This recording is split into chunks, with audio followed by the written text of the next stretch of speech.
Hi everyone, मैं शैलेंद्र पांडे। आज से हम लोग स्टार्ट करने वाले हैं क्लास 10th का फिजिक्स, जिसमें चैप्टर है हमारा लाइट। लाइट में भी सबसे पहले हम लोग पढ़ेंगे रिफ्लेक्शन ऑफ लाइट। सबसे पहली बात यही आती है कि भाई लाइट क्या होता है। लाइट वो एनर्जी का फॉर्म है जो हमें किसी ऑब्जेक्ट को देखने में हेल्प करता है। जैसे अभी आप देखिए यहाँ पर इस बोर्ड पर लाइट जस्ट आने वाली है, और जैसे ही लाइट यहाँ पर आएगी ये देखिए पूरा का पूरा आपको विजिबल होने लगा। जो इस कमरे में जो चीजें रखी हुई हैं, चाहे वो कंप्यूटर हो, ये डोर हो, ये स्विच हो, वो डोर हो, सब कुछ देखिए आपको विजिबल हो गया। किसकी वजह से? सिर्फ और सिर्फ लाइट की वजह से। तो लाइट क्या है? Light is a form of energy which creates the sensation of vision. यहां पर हम लोग लाइट के बारे में बात कर रहे हैं। अब देखिए, अगर इस सोर्स से लाइट आई है इस स्क्रीन की तरफ, और ये स्क्रीन क्या कर रहा है? इस लाइट को रिफ्लेक्ट कर रहा है ताकि इसका यहां पर एक शैडो फॉर्म हो। इसका मतलब क्या हुआ कि लाइट किसी भी ऑब्जेक्ट पर जब गिरता है तो वहां पर दो तरह के फेनोमेना हो सकते हैं। या तो वो ऑब्जेक्ट लाइट को टोटली एब्जॉर्ब कर लेगा, और एब्जॉर्ब करेगा तो उसके अंदर हीट भी जाएगा और उस ऑब्जेक्ट का टेम्परेचर बढ़ेगा, या फिर वो ऑब्जेक्ट लाइट को रिफ्लेक्ट कर देगा। इसका मतलब यहीं से हम लोग एक डेफिनेशन भी निकाल सकते हैं कि सर ऑब्जेक्ट क्या होता है? कोई भी ऐसी चीज जिसके पास अपनी खुद की लाइट हो या किसी दूसरे की लाइट को रिफ्लेक्ट करता हो, उसी को हम लोग प्यारे बच्चों ऑब्जेक्ट कहते हैं। और आप सभी को यह बात पता है कि ऑब्जेक्ट हमारा दो तरह का हो सकता है, ल्यूमिनस और नॉन ल्यूमिनस। ल्यूमिनस ऑब्जेक्ट्स वो होते हैं जिनके पास अपनी खुद की लाइट है, जैसे सन, या कोई भी इस स्टूडियो में देख लीजिए यहां पर जो भी ट्यूब लाइट है या कोई भी हेलोजन लाइट लगी हुई है, तो ये सभी जो है ये ल्यूमिनस ऑब्जेक्ट्स हो गए। जबकि वो ऑब्जेक्ट्स जिनके पास अपनी खुद की लाइट नहीं है, वो दूसरे की लाइट को रिफ्लेक्ट करता है, जैसा कि मैं, यानी कि कोई भी ह्यूमन बॉडी जो होती है वो दूसरे की लाइट को रिफ्लेक्ट कर रहा है। इसी वजह से आपको मैं दिखाई पड़ रहा हूं। इसका मतलब लाइट ही है जो हम लोगों को एक दूसरे को देखने में हेल्प करती है। अब ये देखिए एक बढ़िया सी प्यारी सी टॉर्च आ गई है, और जैसे ही ये टॉर्च आ रही है इसने यहां पर लाइट दिया। तो लाइट क्या है? Light is a form of energy that produces sensation of vision. यानी कि हमारे ब्रेन में किसी भी चीज को देखने के लिए जो सेंसेशन क्रिएट होता है, देखने के बाद जो सेंसेशन क्रिएट होता है, वो क्रिएट करने का काम कौन करता है? लाइट करता है। लाइट की प्रॉपर्टीज के बारे में बात करें तो लाइट की एक सबसे बढ़िया प्रॉपर्टी है रेक्टिलिनियर प्रोपगेशन, यानी कि light always travels in straight line. और आप सभी देख रहे हैं कि ये एक बढ़िया प्यारा सा, देखिए एक अच्छा स्टूडेंट है, पढ़ाई लिखाई कर रहा है, और यहां से देखिए इस झरोके से एक लाइट जो है, सनलाइट, उसके पास डायरेक्ट आ रही है। और चेक करिए इस सनलाइट का जो पाथ है that is purely a straight line path, यानी कि लाइट हमेशा स्ट्रेट लाइन में ट्रेवल करता है। So light travels in straight line. अब अगर हम लोग बात करें कि भाई लाइट जो होता है उसके पास डुअल कैरेक्टर होता है, यानी कि लाइट के पास दो तरह का नेचर होता है। Light can behave like a particle, as light is composed of very small particles known as photons। हर एक फोटोन की प्यारे बच्चों अपनी एनर्जी होती है, अपना मोमेंटम होता है, अपना वेवलेंथ होता है। इसके बारे में जब आप लोग क्लास 12th में आएंगे तो डिटेल में पढ़ेंगे। फिलहाल आप ये जान लीजिए कि light is composed of very small particles known as photons. इसके साथ ही साथ लाइट को हम वेव फॉर्म में भी देख सकते हैं, क्योंकि लाइट के पास वेव नेचर भी होता है। लाइट बिहेव्स लाइक अ इलेक्ट्रोमैग्नेटिक वेव, यानी कि लाइट में इलेक्ट्रिक फील्ड और मैग्नेटिक फील्ड दोनों का ऑसिलेशन होता है, इसीलिए लाइट एक इलेक्ट्रोमैग्नेटिक वेव है। और उसके साथ ही साथ light is a transverse wave. अब आप कहेंगे सर ये ट्रांसवर्स वेव क्या होता है? तो प्यारे बच्चों क्लास 9th में आपने पढ़ा होगा ट्रांसवर्स वेव, यानी कि अगर मान लीजिए मैं लाइट हूं और लाइट में इलेक्ट्रिक और मैग्नेटिक फील्ड का वाइब्रेशन हो रहा है, तो नेचर ये होता है ट्रांसवर्स वेव का कि अगर वेव जाएगी एक्स डायरेक्शन में तो जो इलेक्ट्रिक फील्ड है वो वाई में वाइब्रेट करेगा लाइक दिस, और जो मैग्नेटिक फील्ड होगा वो जेड में वाइब्रेट करेगा लाइक दिस, और वेव इधर की तरफ जा रही है एक्स डायरेक्शन में। तो सीन कुछ इस तरीके का होता है कि अगर मैं लाइट हूं, देखिएगा मैं इधर जाऊंगा, इलेक्ट्रिक फील्ड का ऑसिलेशन मैं ऐसे करा रहा हूं, मैग्नेटिक फील्ड का मैं ऐसे करा रहा हूं, है ना। तो लाइट का नेचर कुछ इस तरीके का होता है, लाइट इस तरीके से वाइब्रेट करता है, वेव आगे बढ़ेगा, जबकि इलेक्ट्रिक और मैग्नेटिक फील्ड का जो ऑसिलेशन है वो इस तरीके से कंटिन्यूअसली होता रहेगा। इसलिए लाइट को हम लोग इलेक्ट्रोमैग्नेटिक मैग्नेटिक ट्रांसवर्स वेव कहते हैं। अब लाइट के इस वेव नेचर को रिप्रेजेंट करने के लिए कुछ फेनोमेनाज हमारे पास है, जैसे reflection of light, refraction of light, वैसे interference of light, diffraction of light और पोलराइजेशन ऑफ लाइट। ये 5 प्रोसेस हैं जो आपको रिप्रेजेंट करते हैं कि भाई लाइट का वेव नेचर होता है। लेकिन प्यारे बच्चों, क्लास 10th में हम लोग को केवल और केवल 2 प्रोसेस सीखने होते हैं, पहला रिफ्लेक्शन ऑफ लाइट और दूसरा होता है रिफ्रैक्शन ऑफ लाइट। तो रिफ्लेक्शन ऑफ लाइट जो है वो हमेशा एक ओपेक सरफेस से होता है, मतलब एक ट्रांसपेरेंट ग्लास का शीट लीजिए और उसके पीछे वाली साइड पर, यानी इस वाली साइड पर आप कोटिंग कर दीजिए। जैसे ही आप सिल्वरिंग करेंगे उसके ऊपर रेड कलर का एक बढ़िया पेंट लगा देंगे तो ये आपका एक ओपेक सरफेस बन जाएगा। और इस ओपेक सरफेस पर अगर कोई लाइट आया तो आने वाली लाइट को इंसिडेंट रे हम लोग कहते हैं। तो ये यहां से क्या होगा, it will be reflected back, यानी कि bouncing back of the light ray in the same medium is known as reflection of light. और ये जो रे है इसको हम लोग रिफ्लेक्टेड रे कहेंगे। ये जो पॉइंट है जहां पर लाइट रे मिरर के ऊपर आया था, इस पॉइंट को प्यारे बच्चों हम लोग कहते हैं पॉइंट ऑफ इंसिडेंस।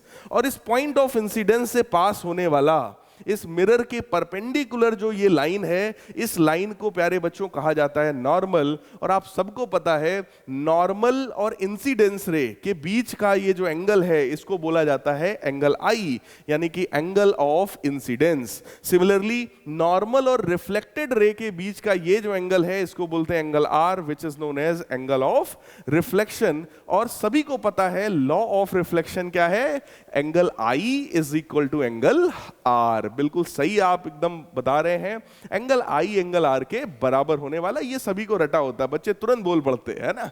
तो प्यारे बच्चों, लॉज ऑफ रिफ्लेक्शन की बात करें तो सबसे पहला लॉ यही है, the angle of incidence is equal to the angle of reflection, यानी कि एंगल आई एंगल आर के बराबर होता है। इसके साथ ही साथ प्यारे बच्चों, द इंसिडेंट रे, ये वाला incident ray, normal at the point of incidence and reflected ray all lies in the same plane. मैंने क्या बोला, आने वाली ray incident ray, normal at the point of incidence and reflected ray यानी जाने वाली ray, all lies in the same plane. बिल्कुल इसी तरीके से लिखिएगा, यही है लॉज ऑफ रिफ्लेक्शन। वीडियो को पॉज करके आप किसी भी चीज को नोट डाउन कर सकते हैं जो आपको लगे कि आपके लिखने लायक चीज है, आपको लर्न करना है। तो देखिए प्यारे बच्चों, कोई भी ये जो प्लेन मिरर है जिसमें आप घंटों घंटों अपने आप को देखते हो, बढ़िया बाल की डिजाइन बनाते हो, है ना, वो प्लेन मिरर हम लोग बनाते कैसे हैं? तो सबसे पहला काम आपको क्या करना है, इस तरीके का शीशे का यानी ग्लास का एक ट्रांसपेरेंट हम ग्लास ले आएंगे, शीट ले आएंगे और इस ट्रांसपेरेंट शीट में हम करेंगे सिल्वरिंग, यानी कि इसमें पूरे पर सिल्वर का एक लेप पूरा लगा दिया जाएगा, सिल्वरिंग। और उसके बाद इसके ऊपर रेड कलर की कोटिंग कर देंगे, है ना, वरना कोई भाई साहब सिल्वर भी खुरच खुरच के निकाल के ले जाएगा आपके मिरर में से, है ना। तो उसकी कोटिंग कर देंगे और उसके बाद ये बढ़िया एक प्यारा सा मिरर हमारा तैयार होगा, जिसका ये फ्रंट सरफेस, ये वाला जो सरफेस है, ये रिफ्लेक्टिंग सरफेस है जिसमें आप अपने शक्ल को उसमें देखते हैं। और देखिए यहां पर कैसा आप दिखाओगे, तो ये जो रिफ्लेक्टिंग सरफेस है ये हमेशा जो ये जहां पर आपने सिल्वरिंग किया था, जहां पर आपने रेड कलर की कोटिंग किया था, उसके अपोजिट वाला जो सरफेस होता है उसी को हम लोग रिफ्लेक्टिंग सरफेस कहते हैं। जबकि पीछे वाला ये जो सरफेस है ये ओपेक सरफेस है, इसको देखोगे तो रेड कलर का दिखाई पड़ेगा या ऑरेंज कलर का दिखाई पड़ेगा, जैसा भी उसमें उधर की तरफ कलर किया गया होगा, लेकिन रिफ्लेक्टिंग सरफेस इधर ही वाला है और ये आप सभी प्यारे प्यारे बच्चे अच्छे से जानते हैं। अब प्यारे बच्चों, हम लोग बात करते हैं टाइप्स ऑफ रिफ्लेक्शन की। भाई रिफ्लेक्शन के कितने टाइप्स हैं? तो आप सबको शायद पता होगा रिफ्लेक्शन के कितने टाइप्स होते हैं, 2। सबसे पहला टाइप है रेगुलर रिफ्लेक्शन और दूसरा होगा इररेगुलर रिफ्लेक्शन। अब आएगी सर ये रेगुलर रिफ्लेक्शन क्या होता है? तो प्यारे बच्चों देखिए, अगर ये एक हमारा बढ़िया प्यारा सा स्मूथ सा मिरर है, इस पर ये कुछ देखो लाइट रेज आई, जैसे ही लाइट रेज आई यानी कि पैरेलल लाइट रेज आई, रिफ्लेक्शन के बाद की लाइट रेज भी आपस में पैरेलल है। तो इस तरह के रिफ्लेक्शन को हम लोग कहते हैं रेगुलर रिफ्लेक्शन। यानी कि आने वाली लाइट रेज अगर पैरेलल हैं और जाने वाली लाइट रेज यानी कि रिफ्लेक्टेड रेज भी आपस में पैरेलल हैं, तो ऐसे केसेस में जो रिफ्लेक्शन हुआ है उसको हम लोग कहते हैं रेगुलर रिफ्लेक्शन, है ना। अब बात यही कि सर ऐसा कैसे हुआ, ऐसा क्यों हुआ? तो प्यारे बच्चों, अगर यहां पर मैं एक परपेंडिकुलर यानी कि नॉर्मल ड्रॉ करूं, यहां पर नॉर्मल ड्रॉ करूं, यहां पर, यहां पर, यहां पर, यहां पर, यहां पर, हर एक पॉइंट ऑफ इंसिडेंस पर अगर आप नॉर्मल ड्रॉ करोगे तो आप सब मुझे कमेंट करके जरूर बताइएगा कि ये जो नॉर्मल आने वाला है, क्या ये normal parallel to each other आएगा?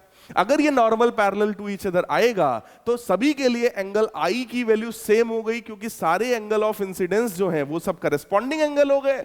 और अगर एंगल आई सेम है तो सबके लिए बोलो एंगल आर भी सेम होगा। इसलिए आने वाली यानी कि इंसिडेंट लाइट रेज अगर पैरेलल है तो प्यारे बच्चों रिफ्लेक्टेड लाइट रेज भी आपस में पैरेलल हो जाएगा। यानी कि reflection through smooth surface, for example reflection through plane glass और स्टिल वाटर, यानी कि शांत जो पानी होता है किसी भी तालाब में, एकदम स्टिल वाटर है तो उसमें भी तो आपको आपका चेहरा दिखाई पड़ता है, यानी कि वहां पर भी तो रिफ्लेक्शन हो रहा है ना। इसका मतलब वो रिफ्लेक्शन प्यारे बच्चों कैसा है? रेगुलर रिफ्लेक्शन है। अब बात आई सर दूसरा कौन सा है?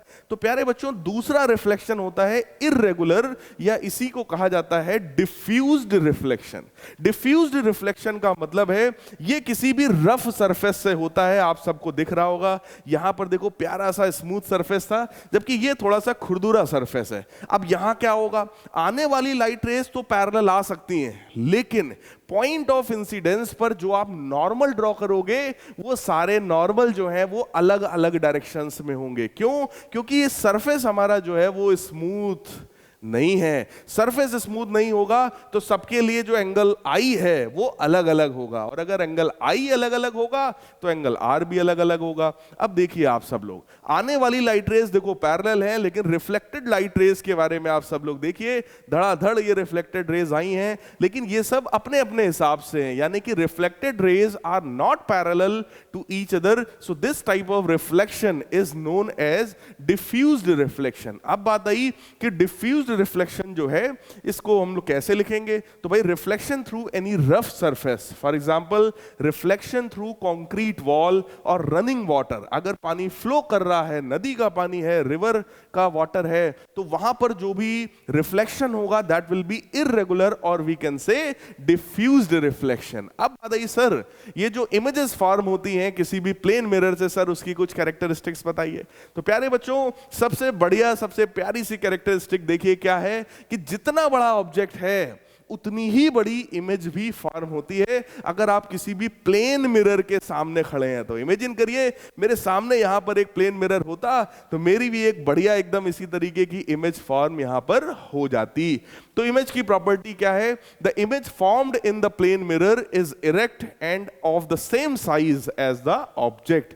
जितना बड़ा ये ऑब्जेक्ट है उतनी ही बड़ी, चेक करिए, उसकी इमेज भी फॉर्म हुई है। दूसरी प्रॉपर्टी देखिए, दूसरी प्रॉपर्टी ये है कि image is at the same distance behind the mirror as the object is in front of the mirror. यानी कि अगर ये मिरर है तो मिरर से जितना आगे ऑब्जेक्ट है इमेज मिरर से उतनी ही पीछे फॉर्म हो जाएगी। तो ये देखिए यहां पर एक बढ़िया चेस दिखाया गया है कि अगर यहां पर ये हमारा एक मान लीजिए कोई क्वीन है ना, ये अगर एक कोई हमारा प्लेयर है तो इसका जो इमेज फॉर्म होगा वो मिरर में उतना ही पीछे की तरफ फॉर्म होगा, और ये एक वर्चुअल और इरेक्ट इमेज होगा। तो थर्ड प्रॉपर्टी जो है वो वर्चुअल इरेक्ट हो गई।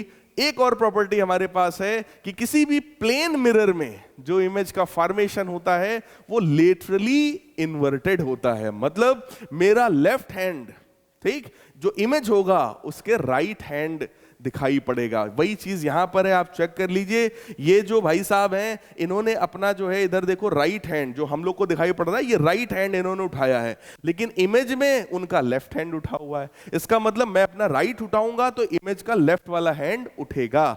So the image in the plane mirror is always laterally inverted. अब यहां पर एक बढ़िया सा देखिए क्वेश्चन आ गया हमारे पास, क्या? A robot is standing at a distance of 8 meter away from a plane mirror. ये देखो एक प्लेन मिरर है, प्लेन मिरर से 8 मीटर की डिस्टेंस पर ये एक भाई साहब, रोबोट साहब, अरे वही चिट्टी, ये यहां पर खड़े हैं, है ना। अब आपसे क्वेश्चन कहा जा रहा है, at what distance from him will his image be formed. कह रहे हैं कि इनकी जो इमेज है वो इनसे कितनी डिस्टेंस पर फॉर्म होगी। तो भाई साहब कॉन्सेप्ट ये कहता है कि अगर ये प्लेन मिरर के सामने 8 मीटर की डिस्टेंस पर है तो बोलो इनका इमेज भी 8 मीटर की डिस्टेंस पर ही फॉर्म होगा। और जैसे ही इमेज इनका 8 मीटर की डिस्टेंस पे फॉर्म होगा, अब आप बताओ डिस्टेंस कितना है, तो आप कहोगे सर वो डिस्टेंस कितना होगा, 16 मीटर के बराबर। लेकिन अगर मैं आपसे कहूं कि नहीं भाई, हमारे ये रोबोट साहब जो हैं ये 2 मीटर की डिस्टेंस ट्रेवल करते हैं मिरर की तरफ, तो देखिए ये धड़ाधड़ 1 मीटर आगे बढ़े, 1 मीटर और आगे बढ़े। अब ये जैसे ही 2 मीटर आगे बढ़ चुके हैं, पहले ये 6 मीटर की डिस्टेंस पर थे, अब ये 2 मीटर आगे बढ़ चुके हैं, तो ये डिस्टेंस कितनी हो गई, 4 मीटर, ये भी कितनी हो गई, 4 मीटर। अगर आपसे कहा जाए कि भाई डिस्टेंस बताओ कितना है, तो अब वो डिस्टेंस आप चेक कर लीजिए कितना होगा। That distance will be now total 12 metre, है ना। तो पहले क्या था, 8 मीटर का डिस्टेंस था, 16 मीटर का डिस्टेंस था, और अभी फिलहाल अगर वो 2 मीटर चल गए तो 6 मीटर ये, 6 मीटर ये, यानी कि टोटल डिस्टेंस जो है इस बार अब वो है 12 मीटर के बराबर। दूसरे टाइप के प्यारे बच्चों मिरर्स हमारे पास आते हैं, स्फेरिकल मिरर्स। स्फेरिकल मिरर्स जो होते हैं वो किसी भी एक ग्लास स्फीयर से बने होते हैं और उनका जो शेप होता है वो हमेशा कर्व्ड शेप होता है। तो यहां पर आइए देखते हैं कि स्फेरिकल मिरर 2 टाइप के हैं। सबसे पहला कॉन्वेक्स मिरर और दूसरा स्फेरिकल मिरर है हमारा कॉनकेव मिरर। उसके लिए करना क्या है, एक ग्लास का स्फीयर लीजिए इस तरीके से, और ग्लास के स्फीयर में अगर आप इस तरफ कोटिंग करेंगे, देखिए इस तरफ आप जैसे ही कोटिंग करोगे तो अब ये वाला जो सरफेस है, ये सरफेस हमारा रिफ्लेक्टिंग सरफेस हो जाएगा, लाइक दिस, है ना। इस तरीके का रिफ्लेक्टिंग सरफेस है, और ये कौन सा मिरर हमारा फॉर्म हो गया, this is our concave mirror. तो कॉनकेव मिरर का मतलब क्या हो गया कि अगर मिरर ऐसा है जिसका बल्जिंग पोर्शन अंदर की तरफ है, मतलब समझ जाओ ये बाबा रामदेव का पेट है, बाबा रामदेव अपना पेट ऐसे अंदर कर लेते हैं ना, तो ये बाबा रामदेव जी का पेट है, उनका पेट का शेप कैसा है, कॉनकेव। लेकिन इंडिया के बाकी मेजॉरिटी लोगों की अगर आप बात करो तो उनका पेट तो यार इसी तरीके का होता है ना, बाहर निकला हुआ बल्जिंग। तो ऐसे में वो जो मिरर फॉर्म होगा that will be our convex mirror. Clear. अब आइए देखते हैं, देखो कोई भी एक मिरर हमने लिया, ग्लास का वही स्फीयर लिया, उसको इस तरीके से कट किया। जैसे ही आप कट करोगे उसमें इंटीरियर साइड में अगर आपने सिल्वरिंग किया, कोटिंग किया, तो ये जो रिफ्लेक्टिंग सरफेस इधर की तरफ बना है, that reflecting surface is known as convex mirror. Similarly अगर मैं इधर की तरफ कटिंग करूं और आउटर वाले सरफेस पर इस बार मैं कोटिंग करूं, सिल्वरिंग करूं, तो ये जो मिरर फॉर्म होगा that is known as our concave mirror. तो इस बार देखो ये रिफ्लेक्टिंग सरफेस था, पीछे वाला ओपेक सरफेस है, इस बार ये वाला रिफ्लेक्टिंग है और इधर वाला ओपेक सरफेस है। तो इस तरीके से हम लोग समझ सकते हैं किसी भी मिरर में कौन सा सरफेस रिफ्लेक्टिंग है और कौन सा सरफेस ओपेक है। अब मैटर ये है कि सर ये जो 2 मिरर्स हैं इनका नेचर कैसा है। तो प्यारे बच्चों, कोई भी जो इस तरीके का कॉन्वेक्स मिरर होता है वो हमेशा लाइट रेज को डाइवर्ज करा देता है। पैरेलल लाइट रेज आएंगी, ये डाइवर्ज कर देगा। तो आप देखिए जैसे ही डाइवर्ज करेगा इस तरीके से, तो इसका नेचर कैसा हो गया, डाइवर्जिंग नेचर हो गया। यानी कि convex mirror is also known as diverging mirror. लेकिन अगर कॉनकेव मिरर के साथ यही काम किया जाए तो ये लाइट रेज को एक ही पॉइंट पर मिला देता है। पैरेलल लाइट रेज आई, एक पॉइंट पर ले जाकर के मिला दिया।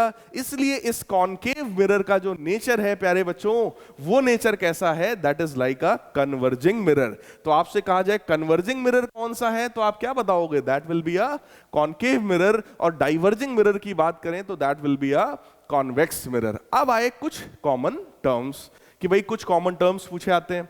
देखो ये वही एक ट्रांसपेरेंट ग्लास का स्फीयर है, इसमें हम लोगों ने ये मिरर को फॉर्म किया। इसका ये जो सेंटर होता है इसी को हम लोग कहते हैं centre of curvature. So what is centre of curvature? Centre of curvature is the centre of the glass sphere from which the mirror is cut off। जिस ग्लास स्फीयर से काट कर आपने मिरर बनाया है उसी का सेंटर जो है वो सेंटर ऑफ कर्वेचर कहलाता है। तो देखिए लिखा हुआ है ये सेंटर ऑफ कर्वेचर है। The centre of curvature of a mirror is the centre of the sphere of which the mirror is a part. Same ऐसा ही डेफिनेशन आप अपनी कॉपी पर नोट कर सकते हैं, आपसे कभी भी पूछा जाए तो आप लिख सकते हैं बोर्ड एग्जाम में। Next one is pole. अब देखिएगा ध्यान से, ये जो हमारा ग्लास स्फीयर था ये हमारा मिरर फॉर्म हुआ है, कॉनकेव मिरर है, ये रिफ्लेक्टिंग सरफेस है। रिफ्लेक्टिंग सरफेस का मिडिल पॉइंट कहलाता है पोल। तो यहां कहीं पर बीच में एकदम यहां पर प्यारे बच्चों पोल होगा। तो आप चेक कर सकते हो what is pole. Pole is the geometric centre of the spherical surface of the mirror is called pole. So what is pole? Pole is the middle point of the reflecting surface of the mirror. तो ये देखो ये reflecting surface था, इसका middle point ये जो है इसी को हम लोग कहते हैं pole। अब बात आई सर प्रिंसिपल एक्सिस क्या होता है? तो प्यारे बच्चों प्रिंसिपल एक्सिस का मतलब the line joining centre of curvature and pole of the spherical mirror is known as principal axis. तो ये जो लाइन है इसी लाइन को हम लोग कहते हैं principal axis. It is the straight line joining the pole of the mirror to its centre of curvature. Next one is radius of curvature. तो रेडियस ऑफ कर्वेचर उस ग्लास स्फीयर का रेडियस है जिससे आपने मिरर को बनाया है। So the radius of the glass sphere from which the mirror is made of is known as radius of curvature. तो देखिए यहां पर लिखा है the radius of curvature of a mirror is the radius of the sphere of which the mirror is a part. जिस sphere का ये mirror part है उसी का रेडियस हमारा कहलाता है radius of curvature. Next thing and very very very important thing is principal focus. कि भाई प्रिंसिपल फोकस क्या होता है, वो भी अगर मैं कॉनकेव मिरर के लिए बात कर रहा हूं तो देखिए ये एक कॉनकेव मिरर है, इसका कहीं ना कहीं सेंटर होगा, कहीं ना कहीं पोल होगा, दोनों को मिलाएंगे तो ये कहलाएगा हमारा प्रिंसिपल एक्सिस। अब अगर आने वाली लाइट रेज आपस में पैरेलल हों, इस तरीके की पैरेलल लाइट रेज आ रही हैं which are parallel to the principal axis also, तो ये लाइट रेज रिफ्लेक्ट होकर किसी एक पॉइंट से पास होंगी। These light rays will be reflected at a point of the principal axis. This point of the principal axis is known as principal focus. इसी को हम लोग प्यारे बच्चों प्रिंसिपल फोकस कहते हैं। और अगर आप सब लोग ऑब्जर्व कर पा रहे हो तो ये सेंटर ऑफ कर्वेचर है, ये पोल है, इन्हीं दोनों के जस्ट मिडिल में होता है हमारा फोकस, यानी कि principal focus. So what is principal focus for a concave mirror? So a concave mirror, the reflected rays meet at a point F on the principal axis. This point is called focus of the concave mirror. इसी F point को focus कहते हैं। आप अपनी language में भी लिख सकते हो, if incident light rays are parallel to the principal axis, then after reflection, it passes through a point on principal axis. That point is known as principal focus of a concave mirror. और प्यारे बच्चों यहां पर आने वाला light rays reflect होने के बाद रियलिटी में इस पॉइंट से पास होता है, इसलिए ये एक रियल फोकस होता है। So that will be a real focus. अब आते हैं कॉन्वेक्स मिरर के ऊपर। कॉन्वेक्स मिरर के केस में क्या है, देखो ये कॉन्वेक्स मिरर है, इसका अपना कहीं ना कहीं सेंटर ऑफ कर्वेचर होगा, कहीं ना कहीं इसका पोल होगा, दोनों को आप मिलाओगे तो ये देखिए यहां पर प्रिंसिपल एक्सिस है। और अब फिर से आ गई parallel light rays. So these light rays are parallel to the principal axis. Now these will be diverged. अब ये डाइवर्ज हो जाएगी, आपको पता है ये डाइवर्जिंग मिरर होता है, लेकिन अगर इनको पीछे बढ़ाया जाएगा तो they will appear to meet at a point. ऐसा लगेगा कि ये जितनी भी रिफ्लेक्टेड रेज हैं ये सारी रेज इसी पॉइंट से आ रही हैं। So these rays will appear to be coming from a point at the principal axis. That point is known as principal focus. इसी पॉइंट को प्यारे बच्चों हम लोग कहते हैं प्रिंसिपल फोकस। तो देखिए कॉन्वेक्स मिरर के लिए, अ convex mirror the reflected raise do not meet at any point but appear to come from a point F on the principal axis। क्योंकि इस बार रिफ्लेक्टेड रेज कहीं पर भी मिलेंगी नहीं, डाइवर्जिंग नेचर है, कभी भी मिलेंगी नहीं। लेकिन अगर पीछे बढ़ाओगे तो ऐसा लगेगा कि ये रेज इसी पॉइंट F से निकल कर आ रही है, उसी पॉइंट F को हम लोग कहेंगे प्रिंसिपल फोकस। तो कह रहे हैं from a point F on the principal axis behind the mirror, this point is called focus of the convex mirror. और कॉनकेव मिरर के लिए मैंने आपको समझाया ये एक रियल फोकस है, क्योंकि लाइट रेज सच में आकर के मिल रही है। यहां पर लाइट रेज को जबरदस्ती पीछे बढ़ाया गया है, they are appearing to meet, so that focus will be a virtual focus. तो वो एक वर्चुअल फोकस हो गया। अब बात करते हैं सर फोकल लेंथ क्या होता है। तो प्यारे बच्चों, पोल और फोकल फोकस, इन दोनों के बीच का ये जो डिस्टेंस होता है इसी को हम लोग कहते हैं focal length. So the distance between pole and focus of the mirror is known as focal length. So the distance of the focus from the pole of the mirror is called focal length of the mirror. ये उस mirror का focal length कहलाता है। आप लोग देख सकते हैं ये फोकस है, ये पोल है, इनके बीच का ये जो डिस्टेंस है इसी को हम लोग कहते हैं फोकल लेंथ। या फिर ये देखिए पोल है, ये देखिए फोकस है, इनके बीच का ये जो डिस्टेंस है that is known as focus. अब यहां पर अगर आप ऑब्जर्व करो, मैंने कहा था पोल और सेंटर के बीच में फोकस होता है, तो ये डिस्टेंस अगर f है तो ये भी f है, तो ये टोटल डिस्टेंस 2f होता है। यहां से एक रिजल्ट और निकल कर आता है, क्या सेंटर ऑफ कर्वेचर का पोल से जो डिस्टेंस है यही तो रेडियस ऑफ कर्वेचर कहलाता है। इसका मतलब radius of curvature is double of the focal length. आपको दिख रहा होगा f plus f 2f that is equal to r, यानी कि radius is equal to twice of focal length, या हम लोग कह सकते हैं focal length is equal to radius of curvature by 2। So f is equal to r by 2, that is a very important formula that we will use. और उस पर based एक बहुत बढ़िया प्यारा सा देखिए क्वेश्चन आ गया। क्वेश्चन क्या है हमारा, find the focal length of a convex mirror whose radius of curvature is 32 centimetre. यानी कि अगर कोई एक मिरर है जिसका रेडियस ऑफ कर्वेचर 32 है तो आप उसका फोकल लेंथ बताइए। फोकल लेंथ देखिए r बाई 2 होता है, so that will B 32 by 2, यानी कि radius focal length will become 16 centimetre. तो गिवन हमको क्या है, देखो यहां पर मैंने एकदम बोर्ड एग्जाम की स्टाइल में आपको मैं सिखा रहा हूं कि कैसे आप अपनी कॉपी पर लिखोगे, न्यूमेरिकल्स कैसे आपको करने चाहिए। तो देखिए गिवन क्या है, radius of curvature of the convex mirror that is 32 centimetre. निकालना क्या है हमको, फोकल लेंथ। तीसरी चीज देखिए फार्मूला हम कौन सा लगाने वाले हैं, that is f is equal to r by 2।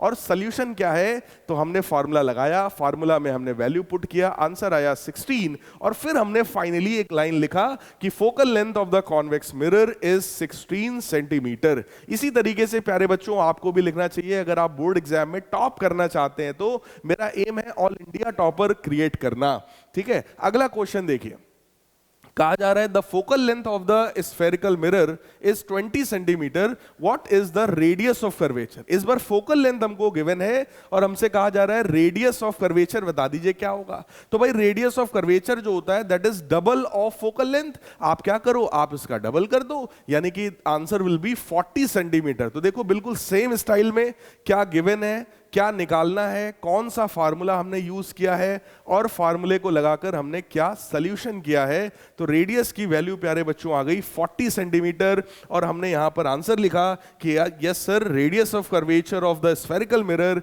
Is 40 centimetre. तो बिल्कुल इसी तरीके से प्यारे बच्चों आप लोग भी करेंगे। तो आई होप आपको आज की क्लास बढ़िया लगी होगी। इस वीडियो को सभी लोग लाइक करेंगे, शेयर करेंगे, कमेंट करेंगे। मिलते हैं अपने नेक्स्ट लेक्चर में, तब तक के लिए गुड बाय, टेक केयर।